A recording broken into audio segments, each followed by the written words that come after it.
we've sold thousands of lots to people willing to exchange on the day and complete within 28 days. Property auctions made quick, easy and simple. Clive Emson Land and Property Auctioneers. Good evening, everybody. Welcome back to another feature lot show for the Clive Emson June Auction. Now, I can't possibly do these by myself, so I have to enlist the pros, the professionals, the guys who know what they're doing. And unfortunately, nobody was available, so I had to get Richard. I'm joking, Richard. I'm joking. The man who knows it all. How are you, Richard? Are you good?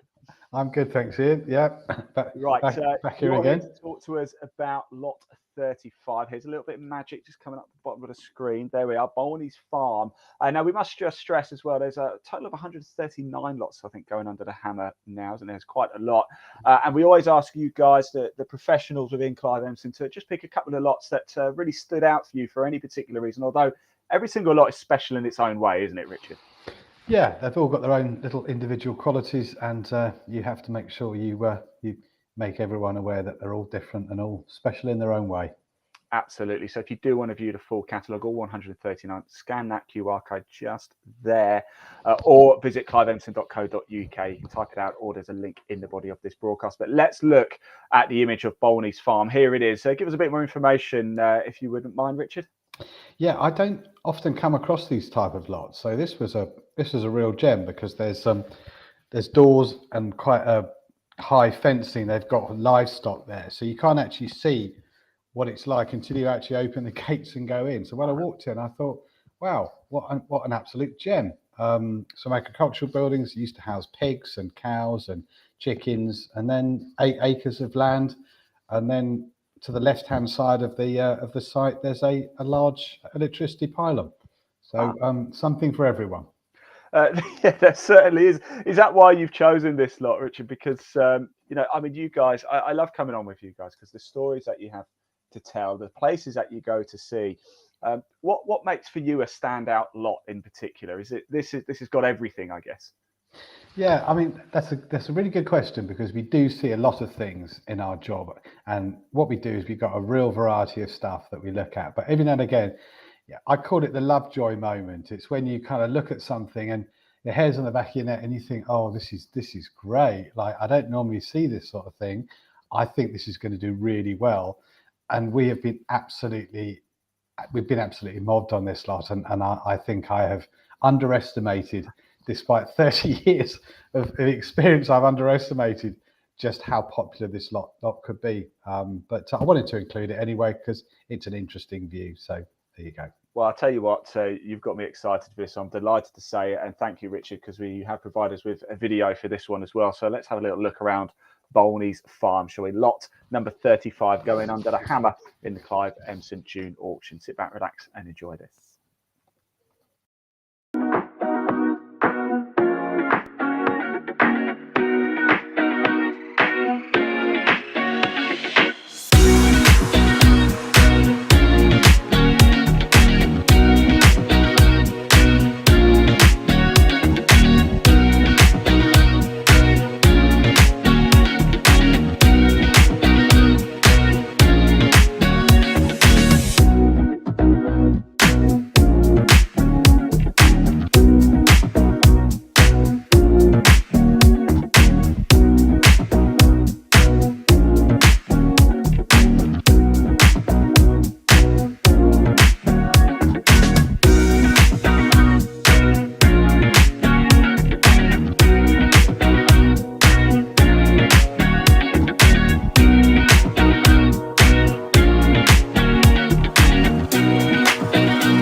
I know what you mean, Richard. That was sort of that, going through those gates at the start. I can imagine you just pulling up there for the first time and being like, absolutely wow, oh wow, oh wow. It's got everything, hasn't it? And you say there's been a lot of interest in this one. Yeah, and I've been really busy with this lot, and I really underestimated the popularity of this type of small holding sort of land with buildings. Yeah, no, it's been a real joy to deal with. Of course, down in East Sussex as well. Lovely location down there too. Right, Richard, just a couple of questions for you, actually. What is your number one piece of advice for somebody watching this who's thinking of actually making a bid in the June auction? What advice would you give them, whether they're a bit of an old hat at doing it or if it's their first time bidding at auction? Well, actually, I can speak from personal experience here because I've been bidding on some stuff on eBay, and it was someone's birthday, and I wanted to buy them a map print, and I found it on eBay, and I said I'm only going to pay X amount of money for it, and if it goes above that, I'm just not interested. Yeah. And I watched it all unfold, and I stuck to my guns, and the person that bought it changed their mind and decided that they didn't want to proceed. So the buyer emailed me and asked me if I was still interested. So I made the bid that I said I was going to bid, and it happened. So one bit of advice I can give somebody is decide what you're going to pay and do not deviate from that, because you'll only end up feeling bad about being sort of feeling like you've been forced to pay more than you wanted to. If it works at that sort of level, stick at that level, and then you'll be happy with your purchase. But start going above it, you start compromising your thoughts and possibly the value of it. And that's not a good place to be at the moment. No, great advice actually, Rich, as well, because as I was talking to Paul a little bit earlier, once the hammer falls, that is it, you've exchanged, haven't you? So it's not like eBay where you can back out of it. It's deposit goes, and you've got to make sure. No room for buyer's remorse in an auction, is there? No, it's costly. It's your deposit that you're forfeiting if you pay too much. So just stick to your guns and say enough's enough. That's it. I'm out. And why should somebody who's maybe looking to sell a property, because it's not just farms and lands, it's all sorts, isn't it? We get family homes coming up in the auction. There's a number of them actually in the June auction for Clive Emson. So why should somebody perhaps look at going down the auction route as opposed to a traditional estate agent route for selling a property? Well, we were always perceived to be the sort of last resort. You'd get people ringing us up saying, I've had it on the market for 10 years. I've had 8 sales falling through. I've spent countless thousands on legal fees. And you said, well, if you'd have come to me from the start, at least I'd have been able to give you an objective idea of what you could achieve at auction. But it's almost like, we've tried everything else, so let's get it sold at auction. And I sort of find that's a bit counterproductive, because in some cases, not always, but in some cases, we've ended up getting more for the property than the agent who's been selling it, because we've managed to create a competitive bidding situation. But as Paul pointed out, it doesn't work for everything. Most buyers want to add value. And if you've got a beautiful family home, the only reason they'll buy it is because it's cheap. Okay, fantastic. Good stuff. Right, Richard, I'm going to ask you one last question, and I know you don't want me to ask it to you. I know you like to drink your tea, and I know you're dead against dunking biscuits, aren't you? So we've been asking whether you're a dunker or not. Obviously, we know you're not. But why? Why don't you like to dunk a biscuit in your cup of tea? Well, if I want to have cereal or I want to have some muesli, I'll put it in, and then I'll put the milk in. I don't want bits of broken biscuit, because they don't hold up unless maybe it's a rich tea, perhaps. But tea's for drinking, biscuits for eating. Never the twain shall meet. There you go. That's my take on it. Fantastic. Richard, thank you so much for joining us. Thank you for bringing that lot to our attention. It's an absolute beauty. That was lot number 35, Bolneys Farm, going under the hammer in the Clive Emson June auction. If you want to view more of that, there's a lot more images as well, by the way, at the full catalogue. Just scan that QR code right there, or visit cliveemson.co.uk. It's run across the bottom of your screen, or you can click the link in the body of this broadcast. Richard, good luck with the auction. It's great to see you again. Thank you so much for joining us. We really appreciate it. And best of luck to everybody watching if you're going to make a bid. Take care. Great. Thanks a lot. Cheers. Bye-bye. We've sold thousands of lots to people willing to exchange on the day and complete within 28 days. Property auctions made quick, easy and simple. Clive Emson Land and Property Auctioneers.